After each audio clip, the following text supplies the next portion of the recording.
happy Wednesday, everybody. Oh, I'm sorry, it's Monday. Gosh, I really want it to be Wednesday.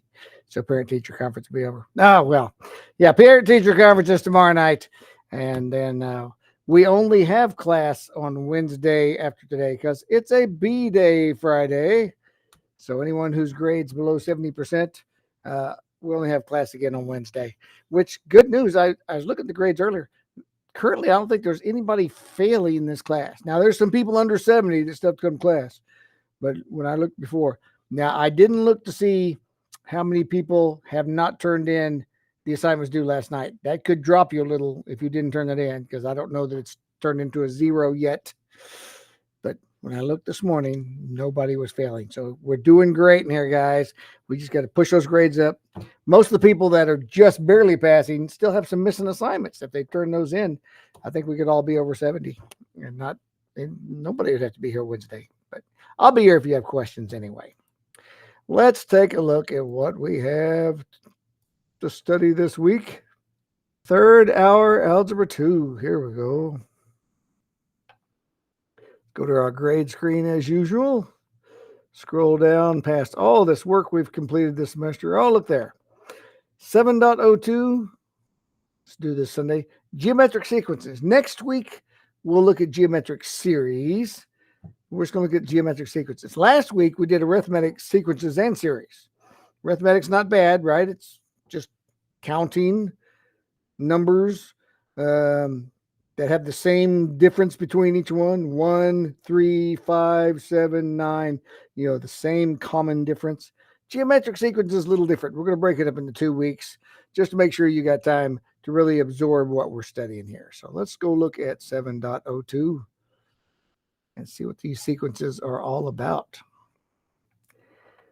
Okay, so just like last lesson, we're going to have one of these where we get to guess or calculate the next 3 terms in the sequence. Let me make this bigger like I did last time here. So find the next 3 terms in this sequence. I'll open up the chat where I can see the answers you guys are providing. If the answer is a fraction, enter the decimal. Well, I don't think it's going to be a fraction for this first one for sure. We go from 1 to 4 to 16 to something to another something to another something. So what's going to come after the 16? Have you figured it out? 64, Mary's on this in a hurry. So what's going on? We started at 1 and we multiplied by 4. We didn't just add 3 because we'd never get to 16. We multiplied by 4. So 1 times 4 is 4. 4 times 4 is 16. 16 times 4 is 64. So then what's 64 times 4? Well, that would be 256. Lee's got that. Danielle's got that. And then we have to take that by 4. So that's going to push us up over 1,000. What, 1,024? Good job. A lot of you guys are on top of that. Submit. Excellent. Excellent. All right, let's see what our next one is. I bet it's a little trickier. Oh, it is. And this is a sequence. This would not be arithmetic, but geometric can do this. We go from 2 to -6 to +18. And you're like, what? Well, this is geometric. It means we're multiplying by a number. We're not adding and subtracting. So there is a number that is in common every time. And if you're not sure, you can always open up that calculator and go backwards. So what's 18 divided by -6? It's -3. What's -6 divided by 2? -6 divided by 2. It's -3. So every time we're multiplying by -3. 2 times -3 is -6. -6 times -3 is a +18. So a +18 times a -3 times -3 is -54. -54. Got to see how that works? You can go positive, negative, positive, negative, positive, negative when you're multiplying by a negative number each time. So then we have to multiply the -54 times -3, which means we'll be back on the positives because that's a negative times a negative. So take that, 162. Lee is on top of this. And then we take that by -3. So now we're back to negative numbers again. So -162 is -486.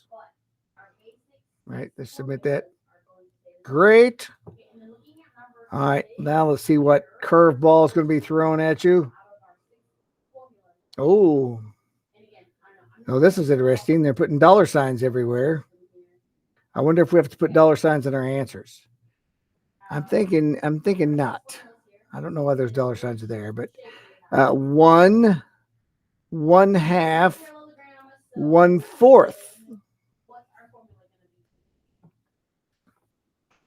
1, 1/2, 1/4.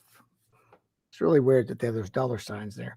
What would be the next thing? What's it being multiplied by each time here? You can always go backwards and divide. So 1/4 is our third term. Is it being multiplied by 4? Let's divide 1/4. Oh, 1 divided by 4. That's 0.25. Divided by parentheses 1/2 is 1/2. So every time it's being multiplied by half. 1 times 1/2 is 1/2. 1/2 times 1/2 is 1/4. So what's 1/4 times 1/2? Well, basically, the denominator is going to double every time. So it'll be 1/8. 1/8 times 1/2. 1/16, because you're taking the bottom. 1 times 1 on the top and 8 times 2 on the bottom. 1 times 1 on the top is 1. 16 times 2 on the bottom is 32. There it is. 1/8, 1/16, 1/32. The bottom just keeps doubling, the denominator. All right, let's see the last one here. Ooh, decimals. 6, -1.2, 0.24, positive, 0. Definitely going to want a calculator there, right? Going to want a calculator. Can anyone tell us the fourth term? So you can take the second term and divide it by the first term to figure out, or you can take the third term and divide the second term to figure out what is it being multiplied by. Something's going on here. So let's start with the third one and go backwards. 0.24. Lee's guessing maybe -0.9. So if I divide 0.24 divided by -1.2, I get -0.2. So apparently that's what it's being multiplied. Let's see if this is the same going from the second to the first term. -0.2. So if we have -1.2 and we divide it by 6, that's -1.2. I'm -0.2. I'm sorry, -0.0. So if we take this term and multiply it by -0.2, all right, so 0.24 times -0.2. So our next answer will be -0.048. Well, let's put the 0 first. 0.048. So that's a negative. Now we're going to multiply that by -0.2 times 0.2 negative. Now we're at 0.0096 positive. That's a positive number. And now we're going to take that by a -0.2. Oh, wait. 0.0096. That's where we're. Times -0.2. 00192, and it's a negative. 00192. Okay, so if you're not sure, you just take the third term and divide it by the second term.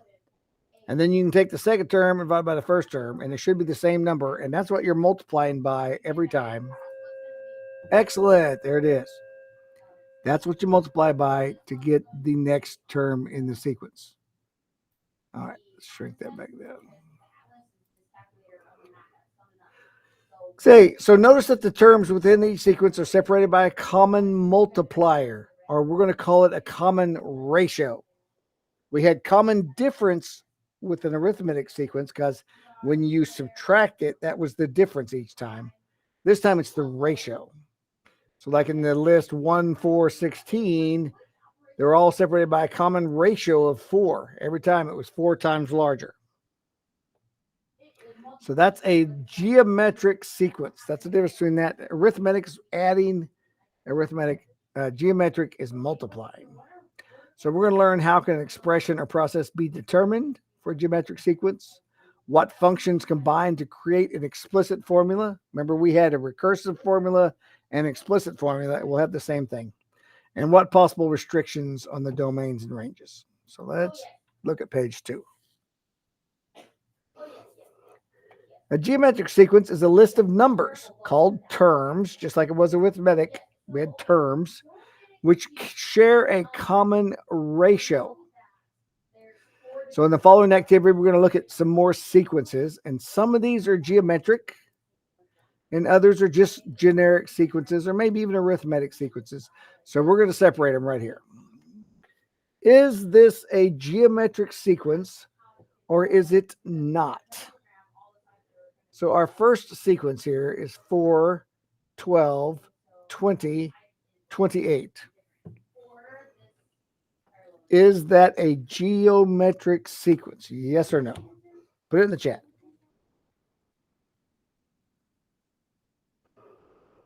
4, 12, 20, 28.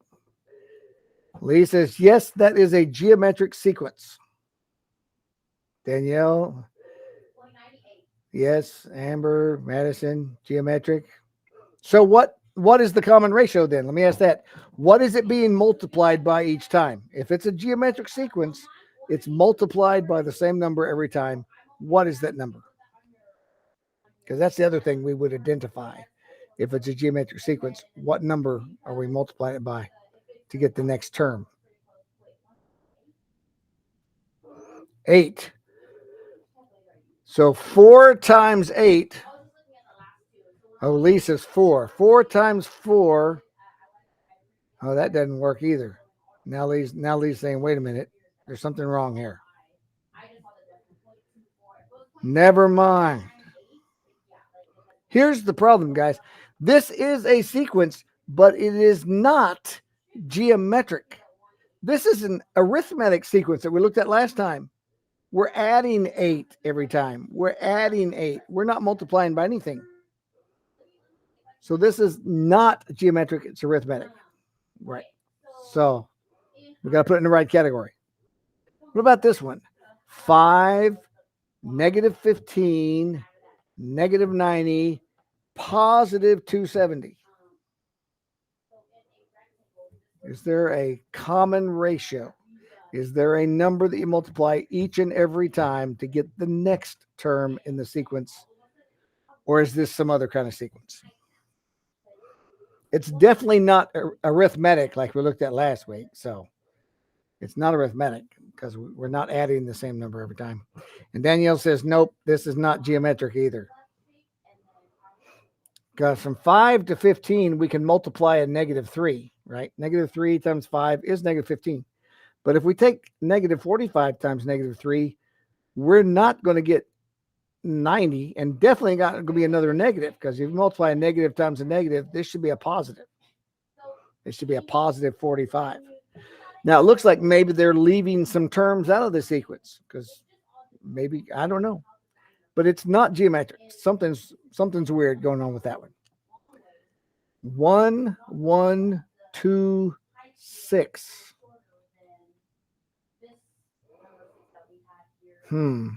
Is that a geometric sequence? Danielle doesn't think so. Lee doesn't think so. Is there a number you can multiply each term by to get the term that comes after that? Well, the only thing you multiply the first time would be 1. 1 times 1 is 1. But if you try to get the next term, 1 times 1 is still 1. It doesn't go to 2. 2 times 1 is not 6. Now, something's going on with that too. That's not a geometric sequence. How about this one? 7, negative 70, positive 700, negative 7,000. Is there a common ratio? Does that follow the right pattern? Mary says, yes, that looks like that is a common ratio geometric sequence type situation here. Danielle agrees. Yeah, if we want to divide and go backwards, negative 70 divided by 7 is negative 10. Or 700 divided by negative 70 is negative 10. Negative 7,000 divided by 700 is negative 10. So we can just take negative 10 each time, multiply it. 7 times negative 10, negative 70 times negative 10, 700 times, yeah, that is a geometric sequence because we multiply by negative 10 each and every time. Ooh, that's a little trickier one. Numbers that we don't deal with a whole lot, but is that geometric? 9, 45, 225, 1125. Remember, we can always test it if we're not sure. Let's start with the last number and divide with the one in front of it. 1125 divided by 225. Okay, so apparently you multiply by 5 at the end. How about the 2 before that? 225 divided by 45. Oh, that's just multiplying by 5. And 45 divided by 9 is, okay, so this multiplies by 5 every time. Multiplies by 5 every time. So that is geometric. Oh, good. That was the last one. Excellent. We got them in the right spots. So if you need to review that, this will give you the explanations on why or why not these are each geometric sequences. All right. Again, just like with arithmetic sequences, you could have your sequence appear in multiple forms as just a list of terms, 1, 3, 9, 27, as a table. The first term is 1, the second term is 3, the third term is 9, the fourth term is 27, or as a graph right here, where we have 1, 1, 2, 3, 3, 9, 4, 27, basically based on this table. But there's no lines connecting them, right? Remember that? We talked about that with arithmetic. We can't connect these with a line because that would be saying that the 3.5 term is somewhere up here. But there's not a 3.5 term. There's a third term. There's a fourth term. There's nothing in between there. So we cannot connect the graph. So again, this is a discrete set of points because there's spaces along the number line. All right. Again, there's 2 different methods for determining the terms of a sequence. Recursive. That's where we find out what's the common ratio, like multiply by 4 to get the next number. So if we want to know what the 4th term is in the sequence, all we have to do is go to the 3rd term, which in this case is 48, and multiply it by 4. And that'll tell us what the 4th term is, 192. And then if we want to know what the 5th term is, we can just take 192 and multiply that by 4, and so on and so forth. Just like arithmetic, recursive, you have to know the term before to know the term that you're wanting. Explicit would allow us to go straight to it. If we want to know the 21st term of the sequence, we don't have to know the 20th. We can calculate straight to what's the 21st term. So let's learn how to do these. Give us some more formulas for our notes here. So it's talking about deriving the explicit formula. Let's figure out what the formula would be. So if we were going to find the 11th term of a sequence that starts 2, -6, 18, -54, we could keep multiplying the common ratio until we get to the 11th entry. But let's see if we can figure out a formula. So the first term we know is 2. We see that right there in the sequence, 2. And we know we can take that 2 and multiply it by -3 because we can see it goes up -3 multiplied by -3 each time. So if we multiply it by -3 one time, that will tell us what the second term is, which was the -6. We know that. And to find the 18, we'd have to multiply it by -3 again. which means we'll multiply it by negative 3. If we go back to the first number, times negative 3 times negative 3. So really times negative 3 squared. Negative 3 squared is negative 3 times negative 3, which is 9. 2 times 9 is 18. That's pretty handy. So the fourth term, we're going to multiply by negative 3 once again. So 2 times negative 3 times negative 3 times negative 3, or negative 3 to the third power, which gives us the negative 54. All right, so using the pattern above, where's the 2 come from? Well, that's the very first term in the sequence. All right, 2 is the first term in the sequence. The negative 3, that's the common ratio. Every time we're multiplying by negative 3. All we have to do is divide any term by the preceding term to figure that out. How is the exponent determined? Well, that depends on how many terms we're adding to the first one. If we want the third term, we need to have negative 3 squared. So it's the term minus 1, right? If I want the third term, my exponent is going to be 2 because I'm subtracting 1 from the third. What is the fifth term? 162. So let's see. They're going to do this like they did last week and work backwards from the fifth term to try to derive this formula. The fifth term of the geometric sequence is 162. 162 can be written as 2 times 81. 2 represents the first term in the sequence, which is indicated as a sub 1. 81 is the result of 162 divided by 2. 81 can be written as negative 3 to the fourth power, where negative 3 represents the common ratio between each term of the sequence. 4 is the result of the exponential equation 81 equals negative 3 to the power of x. Use the variable r to indicate the common ratio. 4 is the same as 5 minus 1. 5 represents the fifth term in the sequence, and 1 is the difference between 5 and 4. The variable n is used to represent the position of the term in the sequence. All right, so there we have a formula. If we want a sub n, which is any term in the sequence, we can take the first term and multiply it by the common ratio raised to the power of n minus 1. N being whichever term we want. If we want the 10th term, n minus 1 would be 9, right? 10 minus 1. So from this pattern, we have our geometric sequence formula.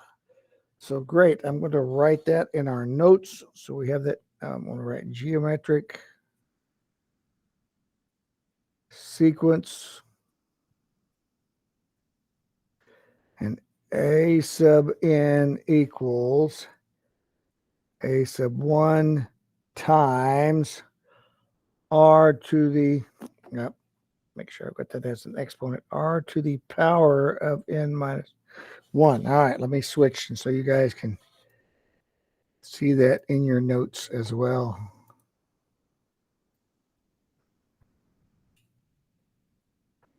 All right, let's move this over. All right, so there is my notes I'm beginning for geometric. I'm sure that looks like a Q sequence. I kind of wrote that quickly. Geometric sequence. A sub n equals a sub 1 times, I guess I can put a little times in there, the common ratio to the power of n minus 1. So let's make up our own sequence and just test that. So this is explicit, which means we don't have to know the term before it. We can jump straight to the term. So if we make up our own, let's see, let's start with, how about 1, and we'll multiply by 5 every time. 1 multiplied by 5, multiplied by 5, multiplied by 5. All right, so there's the first 4 terms in our sequence. And we would like to know what is the 17th term of that sequence. It's going to be pretty big because we're multiplying by 5 13 more times. So our formula says we can take the first term, which in this case is just a 1, and multiply it by the common ratio, which for this r equals 5, because that's what's being multiplied each time, taken to the power of n minus 1, n being 17.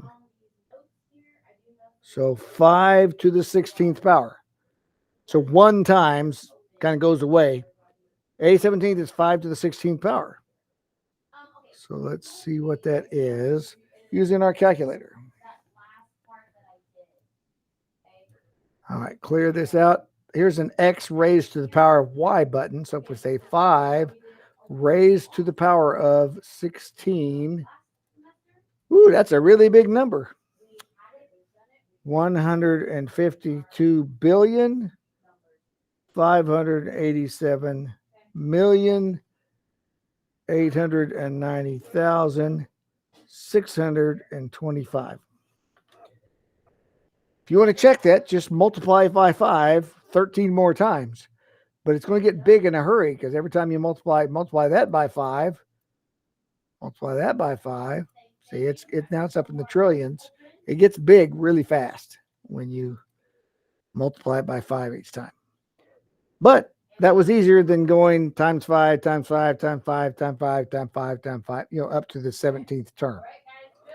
So this is our lovely geometric sequence formula, which we'll use when we're trying to find a specific term in a sequence, which we'll be doing with our assignment today.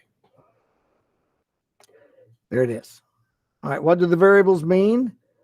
A sub n is the term that you're looking for. A sub 1 is the first term.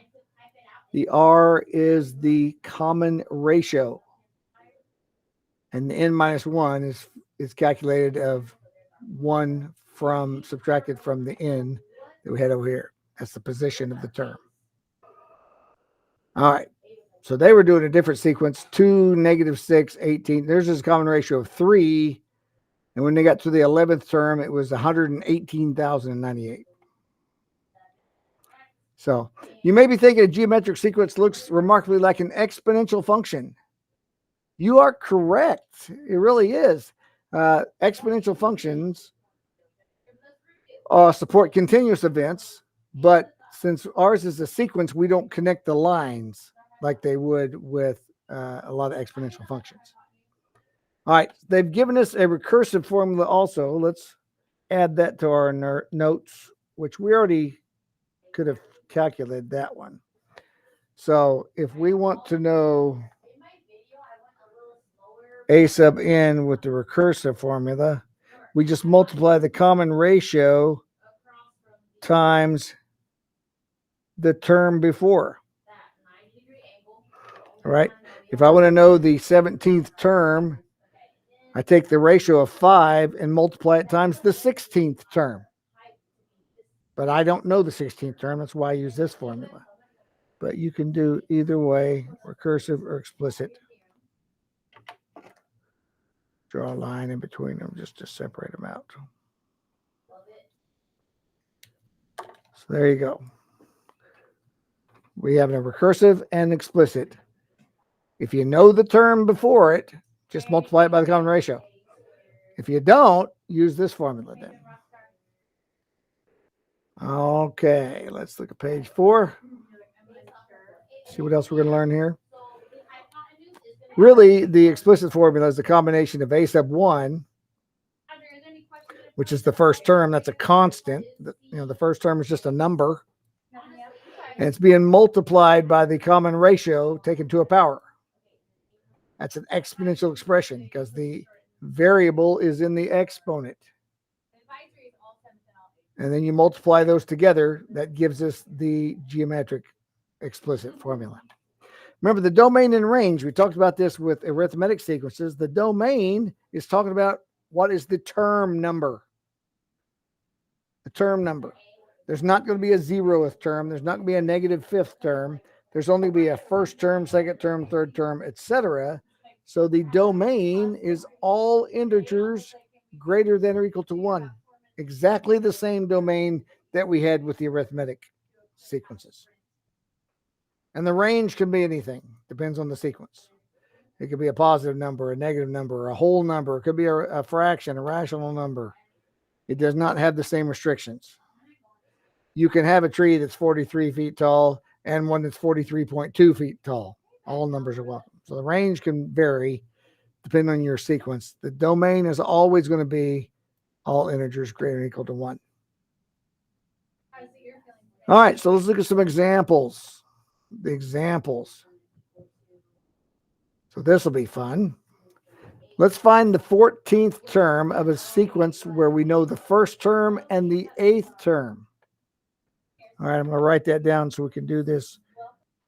We're going to substitute what we know. We know the 8th one, so we can use this formula because this would give us the formula for the 8th one. And we'll see if we can find what R is. Oh, wait. Well, you use this one because we don't know the 7th one right there. So A sub n, A sub, here's the 8th one, equals A sub 1. We know what the first term is as well, times R to the n minus 1. We know what n is, R to the 7th power. What is A sub 8? Let me put A sub 8 in there since we know what it is.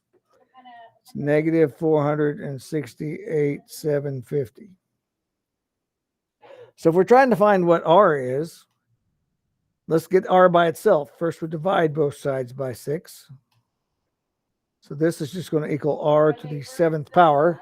Let's use our calculator because that's not one we're going to know in our head. Where did our calculator go? Oh, I closed it. Here we go. Okay, so we need 468,750 negative. There it is, negative. Divided by 6. Divided by 6.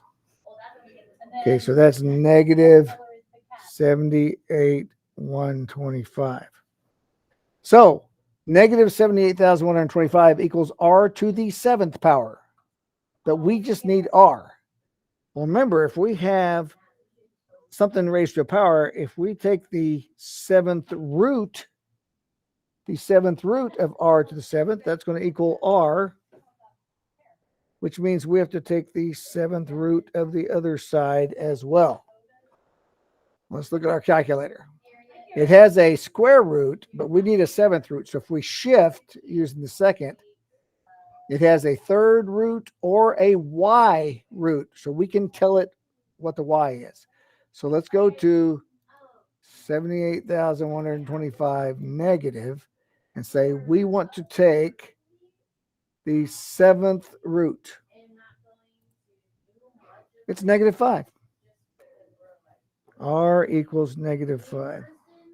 So we have found out what our R is by taking the 7th root of this number. So negative 5 to the 7th power is 78,125 negative. All right, now which term did they want us to find again? Let's go back and look at that. They wanted to find the 14th term. Okay, so the 14th term. So let's go back to our explicit formula. So A sub 14 equals the first term, which is 6, times, we know what R is now. We figured that out. Negative 5 raised to the power of n minus 1. Well, since n is 14, it's raised to the 13th power. Now our calculator will give us the answer and let us know what the 14th term is. So let's put our calculator back up there. It's going to be 6 times, and I'm going to do negative 5th raised to the power of 13. So 6 times negative 5th raised to the power of 13. It is negative 7,324,218,750. It's a big number. It's a big number. Let's see if we got it right. Find A14. There it is, negative 7,324,218,750. That is the number we got. Notice these are getting very large in a hurry. All right, Cade. These are very large in a hurry compared to arithmetic, because arithmetic, you're just adding a number each time. Just like when we graph, arithmetic is just a line, but exponential gets real big real fast. All right, so then they give you another example I'll let you work through right here, but let's go to the lesson summary. All right, so a geometric sequence formula right there, that is the explicit formula. All right, that is explicit formula. Or you have the recursive, to where if you have the a sub n minus 1 term, you can just multiply it by the ratio. Remember, the domain is restricted to integers greater than or equal to 1. And the range has no restrictions. So it's really just a1 times some ratio to a power. All right, if you need some practice before you do the assignment, which I would recommend, here's the practice page, page 5. Find the 10th term of this sequence, 2, 8, 32, etc., etc., etc., all the way to number 10. Which one of those is it? We know it's not 38. We can eliminate that one. It's going to be something bigger. And there's 5 problems right there for you to practice on.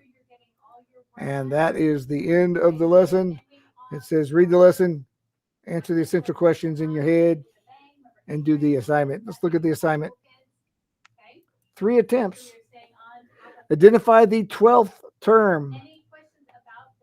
They give you the first term, they give you the 6th term. That'll be just like the problem I did on paper. You'll work it with the same methodology. It's going to be one of these numbers.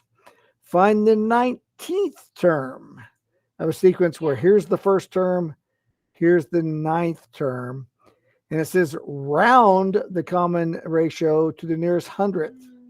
That's 2 decimal points. Notice they put 2 decimal points in the answers. So you're going to round the common ratio, because this is 358.80.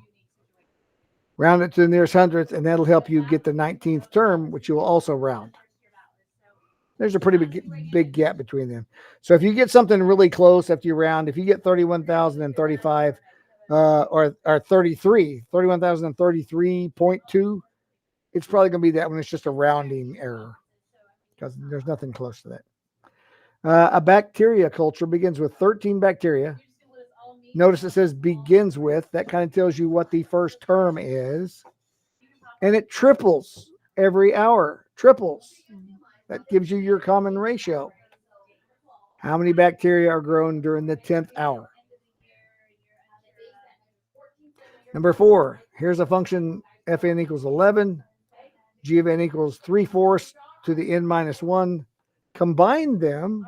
That usually means add. But this time we're going to multiply because it's geometric. Combine them to create a geometric. So we're going to multiply them and solve for the 9th term. So which one of these would it be? And which one of those is the correct 9th term? And then here they give you a table. What's a formula that would match that? And what would the domain? What's the restrictions to the domain? Which we've mentioned several times today. So 2 of those you can throw away immediately because of the domain. You just have to figure out which one of those would be. I can already tell. Not even working anything. I see which one's the answer. You can do that. Don't make it difficult. It's not that hard. For that last one, for sure. All right. Pencil and paper. Work it out. Make sure you have these formulas in your notes, because you can use your notes on the assignments, on the tests, on everything, rather than having to go back and look at the lesson, because you can go back and look at the lesson during the test if you want to as well. That's just a lot slower than having everything written down in one place. I can just go, whoop, here's my arithmetic sequences, here's my geometric sequences. I've got it all in one place. You don't want to spend 2 hours on a test that you could do in 30 minutes if you have your notes, right? Something real quick and easy. All right, guys, that's all. Geometric sequence. Next week, we'll do geometric series. If you remember, series is where we add up the first 10 terms or add up the first 30 terms or however many terms, which if you imagine this gets large in a hurry, imagine adding all these together. It's going to get really big numbers really fast. So, but we'll worry about that next week. get this turned in. You got 45 minutes before class is over, so you have some time now to work on that. You could probably have that done in no time. There's only 5 questions, so that's it. We'll see you next week, guys. If you got any questions, come see me Wednesday, or if you need to be here.